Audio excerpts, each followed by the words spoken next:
তোমাদের প্রত্যেককে আমার লাস্ট বেঞ্চার্স ইউটিউব চ্যানেল এবং ফেসবুক পেজে স্বাগত এবং প্রত্যেককেই জানাই আসন্ন ঈদের প্রীতি শুভেচ্ছা।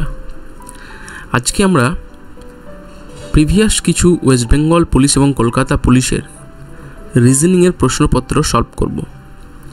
বিষয়টা হচ্ছে প্রত্যেকটা রিজনিংয়ের প্রশ্নই প্রত্যেকটা থেকে আলাদা এবং এই প্রশ্নগুলো বা এই প্রশ্নের মতন কিন্তু প্রশ্ন সামনে যে সমস্ত পরীক্ষাগুলো ওয়েস্ট বেঙ্গল পুলিশ এবং কলকাতা পুলিশের পরীক্ষাগুলো রয়েছে সেখানেও থাকবে। শুধুমাত্র দেখে নিতে হবে এগুলোর প্যাটার্ন, যে কীভাবে তোমরা এই রিজনিংগুলো করবে। তাহলে দেখো 1 নম্বর প্রশ্ন থেকে আমি শুরু করছি। বলছে নিচের কোন শব্দটি মেডিটেরিয়ানিয়ান শব্দটি দ্বারা তৈরি করা যাবে না? মেডিটেরানিয়ান, ওকে, মানে এই যে এই শব্দটা রয়েছে এই শব্দটা দ্বারা নিচের এই যে তোমার ABCD অপশানটি রয়েছে সেটা তৈরি হবে না, মানে এই শব্দ থেকে এই 4টে যে অপশানে রয়েছে এটা তৈরি হবে না। তাহলে দেখো বিষয়টা রয়েছে যেটা প্রথমে ডিনার আছে DINNER। প্রথম কথা দেখো N এখানে রয়েছে, আইও রয়েছে, ডিও রয়েছে, তাহলে DINN আছে। এবার আমি দেখে নিই ই আছে কি না। ইও রয়েছে, আরও রয়েছে, তাহলে এখানে আরও রয়েছে। তাহলে প্রথম কথা হচ্ছে অপশান এ, এটা কিন্তু যাবে। এইভাবে তোমাদেরকে দেখে নিতে হবে যে কোনটা যাবে। তাহলে তুমি একটু যদি ভালো করে দেখো তাহলে আমি অপশান ডি এ যাচ্ছি, এটা হচ্ছে সঠিক উত্তর। দেখো এ আছে, তাহলে দেখো এখানেও এ রয়েছে, R রয়েছে, তাহলে দেখো এখানে একটা আর এখানে দুটো আর কেটে দিলাম। তারপরে আবার এ রয়েছে, এখানে কিন্তু আবার আর একটা এ আছে, কেটে দিলাম। তারপরে দেখো এখানে এন রয়েছে, এখানেও একটা এন কেটে দিলাম। তারপরে দেখো জি রয়েছে, এই যে জি, কিন্তু এখানে তুমি কিন্তু কোথাও জি খুঁজে পাবে না। তাহলে সঠিক উত্তর হচ্ছে অপশন ডি, মানে এই যে শব্দটি দেওয়া রয়েছে মেডিটেরেনিয়ান, এই শব্দটি দ্বারা এই অ্যারেঞ্জ এটি তৈরি করা যাবে না। বোঝাতে পারলাম? চলো পরবর্তী প্রশ্ন আমি দেখে নেব। 2 নম্বর বলছে ইংরেজি বর্ণমালার পি এর বাঁ দিকের 10ম বর্ণের ডান দিকের 13তম বর্ণ কোনটি? ওকে, দেখো ফার্স্ট তোমাদেরকে যেটা করতে হবে, তোমরা জানো যে রিজনিংয়ের যে মাদার ফর্মুলা সেইটা লিখে নিতে হবে এইভাবে, MNOPQRST UVWXYZ। আমি 26টা বর্ণ কিন্তু লিখে নিয়েছি।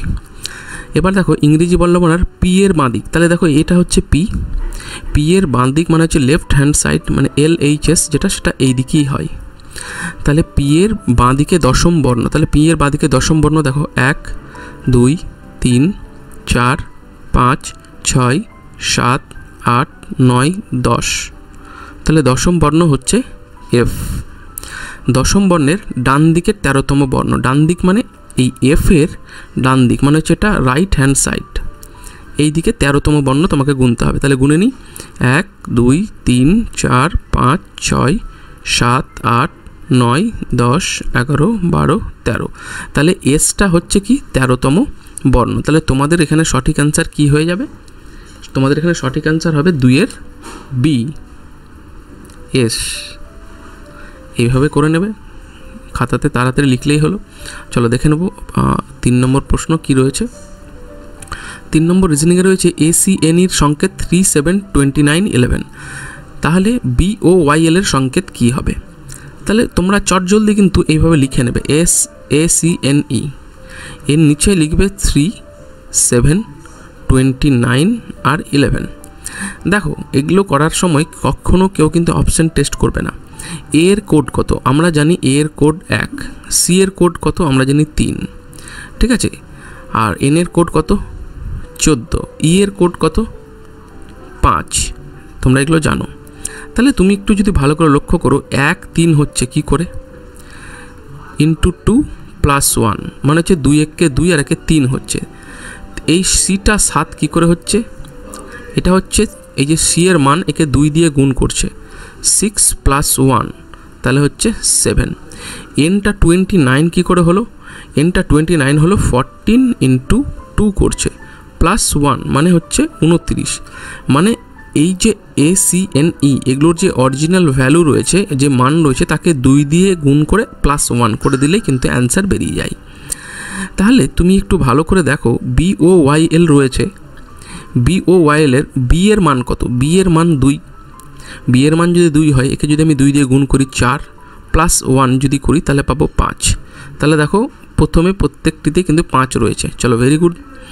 এইবার তোমাকে যেটা বের করতে হবে, O এর মান কত।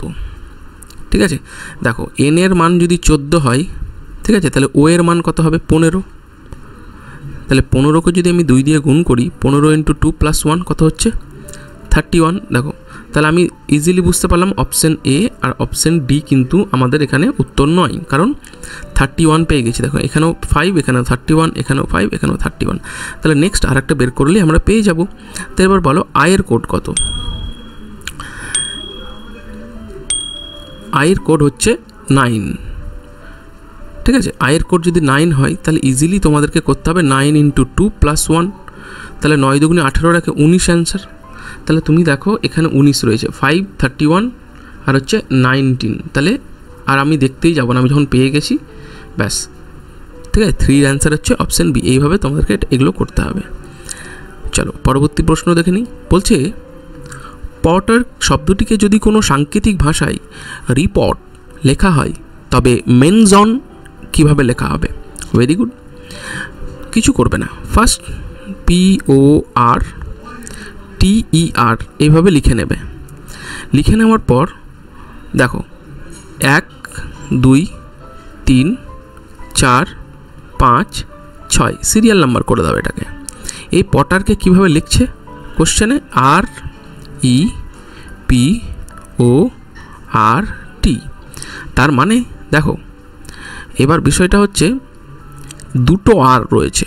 দেখো এখানে লিখো 1, এখানে লিখো 2, লিখলে এবার টি এর ভ্যালু এখানে লিখে দাও, পুট করে দাও 4। আচ্ছা, পড়ে থাকলো দুটো আর। এবার দেখো ER, এখানেও ER রয়েছে। তার মানে এটা যদি 5 হয় এটা হবে 6, আর তাহলে এখানে এটা হয়ে যাবে 3। তাহলে 1 2 3 4 5 6। তাহলে তোমাকেও যে প্যাটার্নটা এখানে সাজাতে হবে, MENZON, এখানে যে প্যাটার্নটা তোমাকে সাজাতে হবে এরও তুমি কিন্তু মাথায় সিরিয়াল নাম্বার দাও, 1 2 3 4 5 6। তাহলে তুমিও এখানে সাজিয়ে নাও 5 6 1 2 3 4। তাহলে 1-এ কী রয়েছে, M, 2-এ কী রয়েছে, E, 3-তে কী রয়েছে, N, 4-এ কী রয়েছে, Z, 5-এ কী রয়েছে, 0, 6-এ কী রয়েছে, N। তাহলে NOMENG, দেখলে কত তাড়াতাড়ি এবং সহজেই হয়ে গেল। এগুলো নাম্বারিং করে করবে। তাহলে 4-এর D হচ্ছে সঠিক উত্তর। চলো পরবর্তী প্রশ্ন দেখে নিই। 5 নম্বরে রয়েছে ব্লাড রিলেশনের একটা রিজনিং। যদি A এর ভাই F হয়, ওকে, C এর কন্যা হয়, K F এর বোন হয় এবং J C এর ভাই হয়, তবে J এর কাকা কে? ওয়েস্ট বেঙ্গল কনস্টেবলের প্রিলিমস 2019-এর প্রশ্ন এটা। এই ধরনের রিজনিং কিন্তু অবশ্যই থাকবে। আমি যেভাবে বলবো এখন বর্তমানে সেভাবে কিন্তু তোমরা ভালো করে শুনবে, শোনার উপর জোর দেবে। দেখো বলছে A এর ভাই F হয়, তাহলে A এর ভাই যদি F হয় তাহলে এটাকে ইন্ডিকেট করবে সবসময় এইভাবে AF। তাহলে A এর ভাই হয় F, তাহলে F এর মাথায় প্লাস। আমি কিন্তু কখনোই বলতে পারি না A ছেলে বা পুরুষ, কারণ এখানে আমার কোশ্চেনে দেওয়া নেই যে A ছেলে না মেয়ে, কিন্তু এটা দেওয়া রয়েছে যে F কিন্তু A এর ভাই, ভাই মানে ছেলে হবে, তাই জন্য প্লাস চিহ্নটা দিয়ে দিলাম। C এর কন্যা হয়, ওকে, এর কন্যা হয় কে? C। তাহলে যখনই কন্যা রিলেশন আসবে তাকে নিচে বসাবে, ঠিক আছে। তাহলে C কন্যা যেহেতু বলেছে সেহেতু C এর মাথায় মাইনাস দিয়ে দিলাম। K F এর বোন হয়, দেখো বলছে K F এর বোন হয়, তাহলে আবার ভাই বোনের যদি সম্পর্ক আসে তাহলে এখানে তুমি K লিখে দাও। বলছে K F এর বোন হয়, তাহলে K এর মাথায় মাইনাস, কারণ হচ্ছে K একজন মহিলা, ওই জন্য আমি মাইনাস দিলাম। এবং J C এর ভাই হয়, তাহলে দেখো C এর ভাইকে J, এর মাথায় প্লাস। তাহলে ভাই বোন যখনই সম্পর্ক দেবে তুমি সবসময় হরিজন্টালি সেটাকে বসাবে। আর যখনই বাবা মার সম্পর্ক আসবে, বাবা মা নয়, বাবার সঙ্গে সন্তানের, বাবা মায়ের সঙ্গে সন্তানের, তখন সেটাকে ভার্টিক্যালি তুমি বলতে বসাবে। এখানে বলে দিচ্ছি যে সি এর ভাই হয়, তাহলে যে সি এর ভাই, আমি দেখো এখানে জে এর মাথায় প্লাস দিয়ে দিয়েছি। বলছে তবে জে এর কাকা কে। ওকে, তাহলে দেখো সি এর যদি এ বাবা হয়, তাহলে জে এর এ কে হয়, এটাও বাবা নয়, বাবা কিংবা মা, যেহেতু এ কে ডিফাইন করেনি বাবা বা মা, তাহলে জে এর এটা কিন্তু বাবা মা যে কেউ হতে পারে। এই বাবা মা যদি হয়, তাহলে এফ যেহেতু পুরুষ, তাহলে জে এর কাকু কে বলো তো? জে এর কাকু হচ্ছে কিন্তু এফ, কারণ এখানে সিও কিন্তু এফকে কাকু বলবে। বুঝতে পারলাম তো? তাহলে তাহলে 5-এর সঠিক উত্তর হচ্ছে এফ। জে এর কাকা কে? জে এর কাকা হচ্ছে এফ। তাহলে সবাইকে অসংখ্য ধন্যবাদ। আপনারা প্রত্যেকটি ভিডিও এইভাবে দেখুন, আশা করি প্রত্যেকেই কমন পাবেন। আরও আমার বিভিন্ন ভিডিও রিজনিং থেকে শুরু করে math, general studies, general knowledge, English, ঠিক আছে, ডাব্লিউপি কেপিকে মাথায় রেখে আমি আমার চ্যানেলে অলরেডি দিয়ে ফেলেছি, সেগুলো অবশ্যই আপনারা দেখবেন। পাশাপাশি সাব ইন্সপেক্টর অফ ফুডের বিগত যে পরীক্ষাটা হলো তার উপরও প্রচুর ভিডিও আমার ইউটিউব চ্যানেল রয়েছে, সেগুলো কিন্তু আপনাদেরকে অবশ্যই দেখতে হবে, ঠিক আছে, সেখান থেকেও কিন্তু প্রশ্ন আসার সম্ভাবনা রয়েছে। তাহলে সবাইকে অসংখ্য ধন্যবাদ, সবাইকে হ্যাপি ঈদ জানাই। এবার আসছি, আপনারা বিদায় দিন। থ্যাংক ইউ, জয় হিন্দ, বন্দে মাতরম।